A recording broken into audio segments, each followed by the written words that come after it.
Anda semua? Assalamualaikum warahmatullahi wabarakatuh. Semoga selalu dalam keadaan sehat walafiat. Kembali berjumpa dengan saya, Hersubano Arif. Dan kali ini saya akan mengajak Anda untuk mendiskusikan soal yang saya kira sangat sangat serius ya, karena implikasinya juga sangat serius, yakni tugas dari Pak Jokowi kepada Menhan, Kementerian Pertahanan, Pak Prabowo ya, yang diminta untuk mengorganisasi berperan dari intelijen ya, benar-benar intelijen termasuk BIN. Jadi ini kelihatan, jadi ini peran BIN ini dipreteli oleh Pak Jokowi dan diserahkan kepada Pak Prabowo. Nah ini tentu saja menarik karena ini implikasinya bukan hanya tentu implikasinya politik karena ini putusan politik, tapi implikasinya dalam sistem kita bernegara, dalam pelaksanaannya dan sebagainya itu sangat wah, saya membayangkan ini sangat complicated. Karena itu saya akan mengajak Anda untuk memperbincangkan soal ini dengan seorang pengamat analis politik dan juga militer dari Universitas Nasional, Bung Selamat Ginting. Assalamualaikum, Bung Ginting. Waalaikumsalam warahmatullahi wabarakatuh. Jadi apa komentar Anda satu komentar Anda dulu tentang keputusan Pak Jokowi ini? Ya, pertama Kementerian Pertahanan itu alat pemerintah. Yang kedua, Badan Intelijen Negara itu alat negara. Ini harus dibedakan. Jadi Kementerian Pertahanan memang menjalankan kebijakan-kebijakan pemerintah. Kemudian kalau Badan Intelijen Negara, kebijakan negara. Jadi dia tunduk patuhnya pada presiden dalam kapasitas sebagai kepala negara, bukan kepala pemerintahan. Nah, sementara kalau kementerian, semua kementerian ada tunduk pada presiden dalam kapasitas sebagai kepala pemerintahan. Ini yang harus dibedakan, jangan kemudian rancu begitu. Ini kan dengan meskipun bahasanya mengorkestrasi, tapi kan jelas saya simak pernyataannya Pak Jokowi itu menyatakan nanti semua laporan intelijen disampaikan ke kita dalam bahasanya begitu, maksudnya ke presiden itu akan disampaikan oleh Menteri Pertahanan. Dalam hal ini berarti kan peran yang selama ini diperankan oleh BIN, yakni memberikan semacam taklimat briefing tentang data-data intelijen ke presiden itu akan diambil alih oleh Menteri Pertahanan gitu kan, Bung Ginting ya? Ya, padahal kalau kita lihat tugas Badan Intelijen Negara, jelas dia mengatur dan mengkoordinasi intelijen pengamanan nasional, semuanya untuk kepentingan negara. Jadi kalau dulu eranya Presiden Soeharto namanya Badan Koordinasi Intelijen Negara. Kata koordinasinya dipakai supaya orang paham bahwa yang mengkoordinir itu adalah BIN, bukan siapa-siapa. Nah, jadi sebenarnya yang menarik adalah ketika sebelumnya pada 2020, pertengahan 2020, BIN itu ditarik oleh presiden lewat peraturan presiden, tidak lagi berada di bawah koordinasi Kemenko Polhukam, tapi langsung di bawah koordinasi presiden, dengan alasan supaya rahasia negara ini tidak bocor. Nah, jadi langsung kepada presiden sebagai pengguna dari Badan Intelijen Negara. Nah, ini kan tidak. Kalau kemudian dibawa ke Kementerian Pertahanan, ini sudah menyalahi tupoksinya. Jadi mestinya presiden juga barangkali ada input yang keliru kepada presiden sehingga membuat pernyataan seperti itu. Ini harus kita luruskan, Bung Hersu. Jangan sampai kemudian nanti intelijen negara menjadi alat pemerintah. Alat pemerintah itu kan artinya alat politik. Sementara kemudian kalau intelijen negara itu harus fungsinya netral dia. Dia tidak boleh memainkan fungsi politik kecuali politik negara. Nah, presiden dalam kapasitas apa? Kalau meminta kepada Kementerian Pertahanan, maka itu kapasitasnya sebagai kepala pemerintahan. Maka itu ada tujuan-tujuan politik. Nah, yang Bung Hersu bilang, apakah kemudian akan mempreteli tugas BIN? Nah, ini yang harus kita kaji.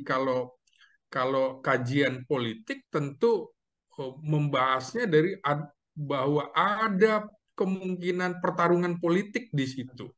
Kenapa kemudian ini menjadi sebuah pertanyaan besar kenapa ada perbedaan kebijakan presiden yang sudah betul menurut saya ketika menarik Badan Intelijen Negara tidak lagi di bawah koordinasi Menko Polhukam tapi langsung ke presiden. Jadi sama sebenarnya fungsi Panglima TNI, fungsi kepala kepolisian itu tugas negara, bukan tugas pemerintah. Sama dengan Badan Siber Sandi Negara, kemudian Badan Intelijen Negara untuk kepentingan negara. Jadi beda, nggak bisa lagi kemudian misalnya diundang dalam rapat kabinet. Rapat kabinet itu kan pemerintah, jadi mereka harus tugas sendiri. Begitu juga dengan Jaksa Agung, jadi tugas-tugas negara. Nah, Ya. menurut saya, Bung Hersu, memang aneh di Indonesia. Saya ingat Menteri Pertahanan Ria Mijat Triakudu dulu itu juga sempat mengemukakan bahwa hanya di Indonesia Kementerian Pertahanan tidak mempunyai badan intelijen. Betul, mestinya punya badan intelijen pertahanan, tapi sampai saat ini belum terwujud. Padahal itu sudah di era Presiden Jokowi. Kalau mau sebenarnya wujudkan saja badan intelijen pertahanan, tapi bukan melakukan memimpin orkestra atau mengkoordinasi intelijen keseluruhan. Itu keliru, Bung Hersu. Ya. Jadi menurut saya bukan cuma Kementerian Pertahanan, kementerian lain juga perlu ada aparatur intelijennya, karena intelijen kan fungsinya adalah melawan secara tertutup pihak-pihak yang bertentangan dengan negara. Jadi tugasnya tertutup. Nah, sementara BIN yang saat ini kita amati lebih banyak tugas-tugasnya justru tugas terbuka dalam pengertian kok dipamerkan, misalnya melakukan vaksinasi COVID dan segala macam. Itu bukan tugas BIN, tugasnya harusnya tertutup dan informasinya juga hanya kepada pengguna, yaitu presiden, bukan kemudian rajin membuat press release kemudian ke media massa. Kita lihat bahwa hari ini dan kemarin kan ada pernyataan dari Kepala BIN mengingatkan bahwa tahun 2023 ini tahun ancaman, tahun bahaya. Memang bukan cuma Kepala BIN saja, Sekjen PBB juga sudah mengingatkan bahwa inflasi bisa sampai 80% dan 66 negara terancam bangkrut dari krisis pangan, krisis energi, dan krisis keuangan. Jadi mengingatkan boleh, tapi menurut saya Kepala BIN harusnya menginformasikannya kepada presiden, tidak perlu pamer informasi. Jadi komunikasinya komunikasi tertutup, begitu Bung Hersu. Jadi ini banyak yang sudah salah kaprah, dan ini ditambah lagi salah kaprahan dilakukan oleh presiden, jauh lebih berbahaya gitu ya. Ya, makanya presiden juga harus kita ingatkan, sama dengan kita perlu mengingatkan misalnya Ketua Umum Partai Demokrasi Indonesia Perjuangan, Ibu Megawati, yang mengatakan bahwa Jokowi sebagai petugas partai. Ini juga akan keliru, dan itu kita tidak harus mengingatkan bahwa itu pernyataan keliru. Begitu seseorang dilantik menjadi pejabat negara, maka kepentingannya buat negara, bukan lagi petugas partai gitu. Masa kemudian presiden bertanggung jawab kepada ketua partai, ini kan keliru. Jadi tetap harus diingatkan. Lah, bukankah ayahandanya Presiden Soekarno dulu juga mengatakan bahwa ketika saya menjadi presiden, saya sudah bukan lagi orang PNI. Begitu juga yang lain, mau jadi wali kota, bupati, gubernur, menteri, dan lain-lain, ya kemudian fokus, dia garis lurus, tegak lurus kepada kepentingan negara, bukan lagi kepentingan partai. Jadi yang seperti ini harus kita lawan, dalam tanda petik kekeliruan itu harus kita luruskan. Nah, begitu juga yang kasus yang seperti Bung Hersu kemukakan, apakah kemudian intelijen negara ini dipreteli? Nah, lagi-lagi introspeksi Badan Intelijen Negara, tugasnya harus tertutup bukan terbuka. Kemudian juga kita mesti ingatkan tidak bisa Menteri Pertahanan mengkoordinasi, mengorkestra tugas-tugas intelijen. Apalagi dia Intelijen juga ketua pemerintah partai politik mestinya. kan, Bung Giting. Ya, apalagi kemudian Menteri Pertahanan ini ketua umum partai politik. Menurut saya harusnya Presiden konsisten ketika kemudian eh, pimpinan partai politik atau kader partai politik duduk di dalam kabinet pemerintahan, dia harus lepas. Itu kan awalnya begitu dulu Ya. Presiden Jokowi. Hmm. Tidak boleh double Rangkap jabatan. jabatan ya. Jadi pimpinan partai kemudian di kementerian. Tapi apa yang terjadi? Hmm. Ternyata tidak sesuai dengan kenyataan. Sejumlah menteri adalah ketua umum partai, sejumlah menteri juga adalah elit partai politik. Nah, kepentingannya kemudian terjadi pertarungan di 2023-2024 ini, tahun politik, ya kepentingan partai politiknya dominan, mestinya tegas harus keluar dari partai politik. Kalau nggak mau silahkan Hmm. di luar pemerintahan. Kalau tidak, ya pemerintahan ini menjadi alat bagi kepentingan partai politik untuk menggolkan kepentingan-kepentingan politiknya dan bersembunyi di balik jubah atau pakaian menteri. Saya kira Ya, ini yang harus ya. diluruskan. Presiden juga harus kita ingatkan bahwa Kementerian Pertahanan tidak ada tugasnya mengkoordinasi intelijen secara keseluruhan, Bung Hersu. Ya, oke. Jadi kalau kita ngomong dari situ, ini berarti penjelasannya adalah penjelasan politik dong, ya, Bung Ginting, Ya, ya, jadinya ya. Kan orang kemudian tidak bisa melepaskan realitas bahwa Kepala BIN sekarang itu adalah Pak Budi Gunawan, itu sangat dekat dengan Ibu Megawati, punya hubungan personal yang dekat dengan Ibu Megawati, gitu ya. Dan ya, kemudian kita tahu kemarin orang masih pasti berkait-kaitkan juga dengan hari ulang tahun PDIP, ya, ke-50 di sana Ibu Megawati menyatakan bahwa beliau mengingatkan Pak Jokowi tidak ada penundaan pemilu dan kalau sudah 2 periode ya sudah cukup gitu. Apakah kemudian ini ada kaitannya dengan itu? Gitu. Ada semacam serangan balik dari Pak Jokowi kepada Ibu Megawati. sah-sah saja pendapat seperti itu, Bung Hersu. Jadi Hmm. ada pertarungan politik di sini, Hmm. saling berbalas begitu ya. Ya. Orang bisa kemudian meneliti, mengkaji apakah memang ada pertarungan politik di antara dua elit ini. Hmm. Kemarin dalam tanda petik barangkali Jokowi diundang dalam kapasitas sebagai apa, kepala Hmm. negara atau kader partai, ini juga bias.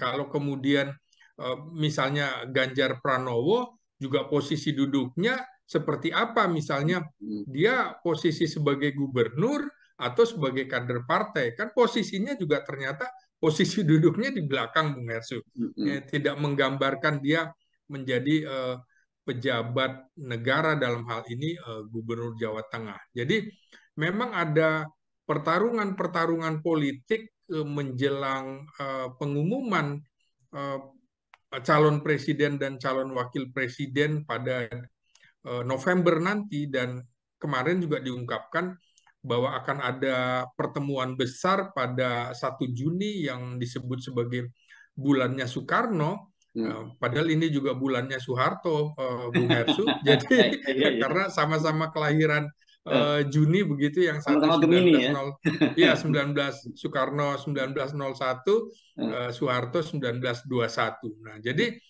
ini masuk akal kalau kemudian orang mengait-ngaitkannya dengan bagaimana mempreteli kubu masing-masing. Hmm. Jadi kalau kemarin Megawati dianggap mempreteli kubunya Jokowi, Hmm. barangkali sekarang orang juga menerjemahkannya, wah ini cara Jokowi membalas dengan Ya. cara mempreteli kubu Megawati. Nah inilah kalau kemudian orang masih orang partai masih di pemerintahan dan lain-lain, loyalitasnya kepada siapa. Nah, kita ingat teori patron dan klan, Bung Hersu, Hmm. tentu kemudian semuanya akan patuh pada patronnya, klan akan patuh karena diberikan kedudukan, diberikan jabatan, diberikan materi, diberikan kewenangan, diberikan kasih sayang seperti itu. Nah, kemudian klien membalasnya seperti apa? Ya loyalitas. Loyalitas, kemudian juga dia patuh, tunduk dan patuh ya. Saya kira ini tidak bisa dilepaskan dari teori patron dan klien. Masing-masing punya patronnya, Bung Hersu. Si menteri ini patronnya kepada siapa? Pejabat negara ini patronnya kepada siapa? Ini bias karena itu tadi harusnya dilepaskan dari tugas-tugas kepartaian. Jadi bisa saja kalau mau konsisten Jokowi menghapus atau mencopot menteri-menteri yang masih memegang jabatan di partai politik dan juga pejabat negara yang diduga berafiliasi politik pada partai-partai politik tertentu. Nah, Bung Hersu tadi mencurigai ketika misalnya seorang Jenderal Budi Gunawan karena mantan ajudan Megawati misalnya, ini menjadi patron dan klien Megawati, sehingga orang menghubung-hubungkan itu. Tidak salah Bung Hersu mencurigai hal-hal seperti itu. Nah, sama dengan Prabowo barangkali kemudian dia akan berpatron pada siapa. Kalau sebagai menteri pasti patronnya adalah dia berpatron pada presiden, dia posisinya sebagai kliennya. Nah, ini juga bisa saja kemudian orang mengartikan upaya mengadu domba antara Menteri Pertahanan dengan Kepala Badan Intelijen Negara. Mudah-mudahan ini tidak terjadi, Bung Hersu. Hanya salah ucap, kekeliruan saja menerjemahkan, dan orang akan juga mengaitkan siapa memberikan input kepada Presiden Jokowi sehingga keluar pernyataan seperti itu. Apakah ini ada kaitannya dengan pertarungan politik di tahun politik 2023, saling menyandera atau apa? Nanti akan dibuktikan belakang hari. Jadi sekarang tentunya semuanya main dengan tertutup. Lagi-lagi seperti saya bilang, BIN seharusnya bekerja secara tertutup, bukan terbuka, dan tidak lagi kemudian fokus saja pada masalah-masalah misalnya menjaga kedaulatan dari sisi intelijen negara. Kita tahu ketika kepala BIN daerah Papua gugur di Papua, ini orang mengartikan, loh kenapa jadi operasi terbuka seperti ini. Jadi operasi BIN itu adalah operasi intelijen umumnya adalah operasi tertutup. Jadi ketika orang bertentangan dengan ideologi negara, kepentingan negara, harus didekati dengan intelijen.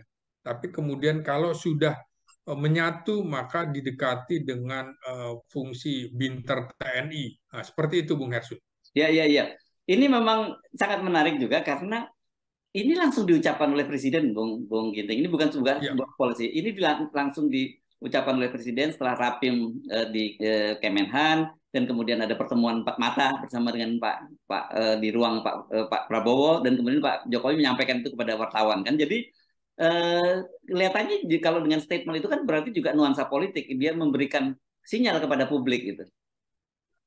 Iya betul, makanya kemudian yang menarik lagi adalah sehari setelah itu ada pernyataan dari Kepala BIN lewat rilis ke media massa, kan jelas di situ bahwa BIN mengingatkan masyarakat bahwa hasil analisisnya terkait situasi ekonomi dunia tahun 2023 memaparkan bahwa hasil analisis intelijen mengungkap bahwa tahun 2023 ini menjadi tahun yang gelap dan penuh ketidakpastian. Jadi seperti saling berbalas gitu, Bung Hersu, bahwa ini loh kewenangan gue gitu kan, bukan kewenangan siapa-siapa. Jadi ini kan tidak dengan sendirinya, Bung Hersu, kok tiba-tiba ada pernyataan terbuka dari Kepala BIN yang mengirim press release kepada sejumlah media mainstream umumnya. Jadi ini digambarkan bahwa intelijen dunia menggambarkan bahwa ini warning benar-benar gitu loh. Jadi bukan tugas intelijen pertahanan. Di sini seolah-olah Budi Gunawan ingin mengingatkan semua pihak bahwa yang mengingatkan begini adalah Badan Intelijen Negara loh, bukan Kementerian Pertahanan. Tapi sayangnya Ya. kenapa ini juga dibuka kepada media massa, mestinya kepada presiden gitu. Ya, Kita jadi nggak ngerti nih mengapa keluar dari tupoksi-tupoksinya, apakah ada kepentingan atau pertarungan politik antar sesama patron dan klien untuk saling mempengaruhi, begitu Bung Hersu? Ya. Ini kan saya kira begini, katakanlah statementnya presiden sudah keluar dari statement dari presiden. Saya membayangkan implementasinya, Bung Ginting, karena bagaimanapun kan tugas tupoksinya dari Kementerian Pertahanan kan bukan semacam itu ya. Tadi saya singgung di depan. Biasanya kalau kita kayak nonton film-film Hollywood gitu ya, itu ada taklimat atau ada briefing dari bos CIA atau petugas yang ditugaskan itu ke White House gitu untuk memberikan situasi politik seperti ini. Nah ini kan rupanya mungkin peran ini sudah tidak jalan ya dari Pak Budi Gunawan ke Pak Jokowi dengan pernyataan itu ya. Dan ini yang selanjutnya diminta ke Pak Prabowo. Dan pertanyaan saya, kalau Pak Prabowo bagaimana mekanismenya itu nanti gitu? Nah, jadi sebenarnya kita punya yang namanya atase pertahanan, tapi posisinya adalah sebagai alat Kementerian Pertahanan mestinya, Bung Hersu. Dia kemudian menginformasikan untuk kepentingan pemerintah. Jadi dia menyimak kondisi di negara-negara lain itu.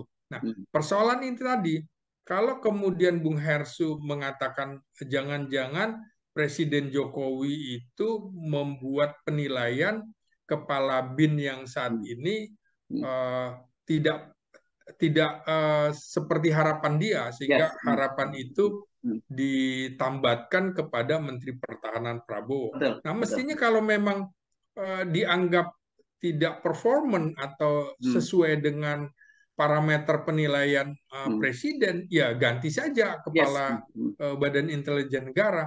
Atau jangan-jangan tidak berani karena direkomendasikan oleh pimpinan partai besar misalnya. Ini kan orang akhirnya mengartikan seperti itu.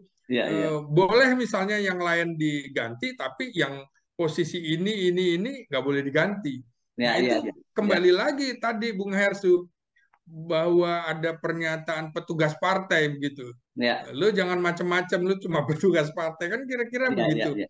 Padahal tampilnya Jokowi menjadi presiden juga bukan dulu di awalnya juga bukan karena semata-mata PDIP saja, tapi juga ada peran Nasdem untuk menambah koalisi sampai 20% presiden threshold. Jadi bukan petugas partai PDIP, harusnya ini sudah lepas. Apakah kemudian Surya Paloh juga bisa bilang bahwa Jokowi juga petugas partai Nasdem karena dulu juga dicalonkan oleh Nasdem? Kan tidak. Nah, jadi orang akhirnya mengartikan kembali bahwa siapa menteri-menteri yang disorongkan oleh partai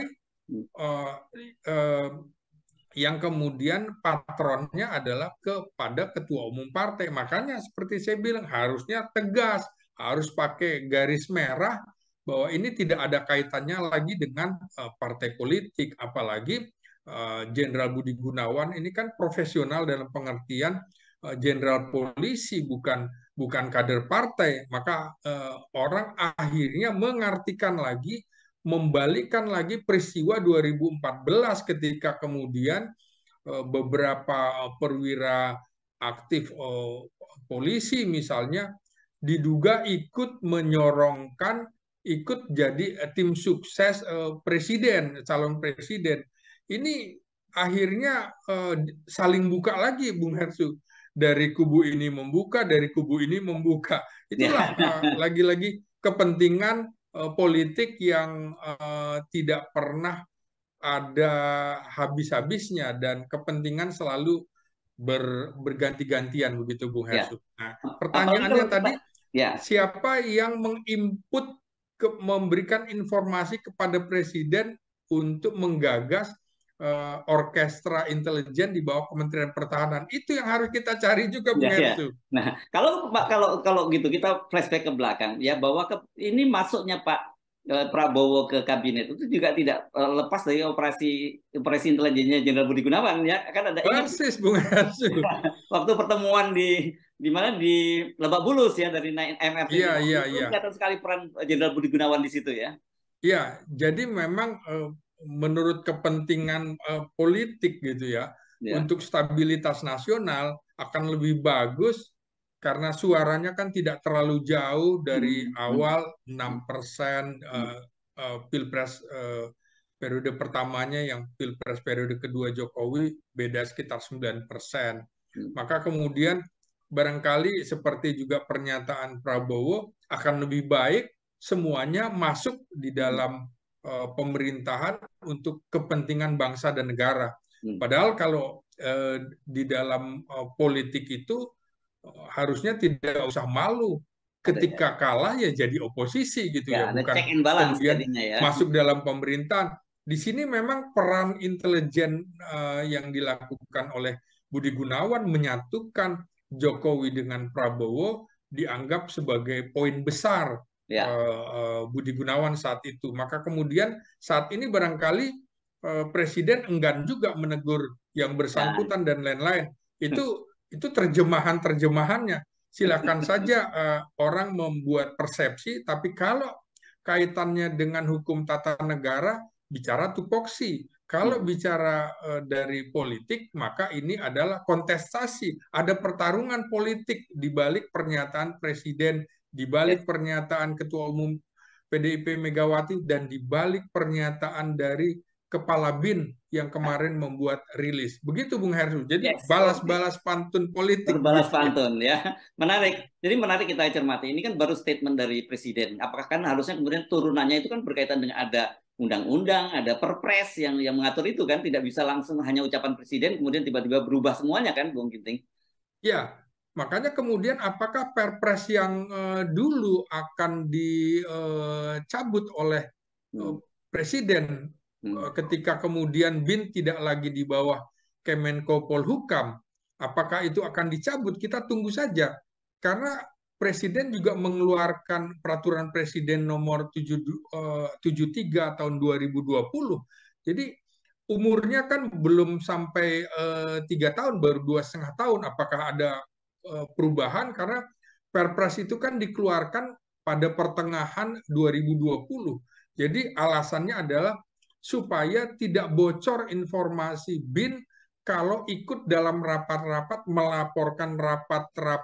melaporkan di rapat Kemenko Polhukam. Jadi alasan itu masuk akal ketika kemudian saat ini justru BIN harus koordinasi dengan Kementerian Pertahanan sebagai pimpinan orkestranya. Ini menjadi aneh, Bung Hersu. Kita tunggu lagi apakah peraturan Presiden nomor 73 tahun 2020 yang mengeluarkan posisi BIN dari koordinasi Kemenko Polhukam itu akan diubah atau enggak. Kita tunggu saja apakah dalam waktu dekat ada seperti itu. Kepentingan politik apa yang memaksa seperti itu? Begitu, Bung Hersu. Jadi sebelum itu kan, sebelum ada konduktor orkestrasinya kan gitu kan, itu kalau menggunakan bahasa Pak Jokowi kan orkestra ya, itu orkestrasi itu kan ada konduktor gitu ya. Berarti sekarang ini nggak ada konduktornya, berarti sekarang ini bukan orkestra tapi jazz, ini jam session gitu, masing-masing main sendiri-sendiri. Oh iya, ya inilah yang harusnya tidak boleh terjadi. BIN tetap harus menjadi payung dari intelijen semua yang ada di negara ini. Dia bisa meminta input dari intelijen kejaksaan, intelijen strategis TNI, intelijen keamanan polisi dan lain-lain, termasuk intelijen imigrasi dan lain-lain. Jadi kalau mau ya seperti tegas nama di era Presiden Soeharto, Badan Koordinasi Intelijen Negara. Sehingga ini kalau Badan Intelijen Negara orang mengatakan, gua nggak mau dibawa koordinasi lo lagi ya kan kayak gini. Ya, ya, Repot Bung Hesu. Padahal kalau kita bicara hukum tata negara, ya aturannya seperti itu. baik. Oke, jelas Bung Ginting ya, clear. Tapi ini memang silakan Anda menginterpretasi masing-masing apa yang terjadi ya. Tapi Yuk, mudah-mudahan Bung Hesu jangan sampai kita terpecah belah, nah, karena ya, kepentingan-kepentingan politik yang rugi bangsa ini sendiri. yes. Mudah-mudahan bisa diselesaikan secara baik untuk kepentingan bangsa dan negara, bukan untuk kepentingan kontestasi politik 2023-2024. Begitu Bung Yes. Hesu. Baik, terima kasih Bung Slamet Ginting, analis politik dan militer dari Nasional. Qui me croit ou qui me prie, je suis comme ça dans la vie. Je renie jusqu'à mon sang et je ne sens plus qui je suis. Il n'y a plus d'innocent. J'aimerais dire que je sais ma route et que je ne doute que quand j'ai bu, mais vu que je suis à nu, plus personne.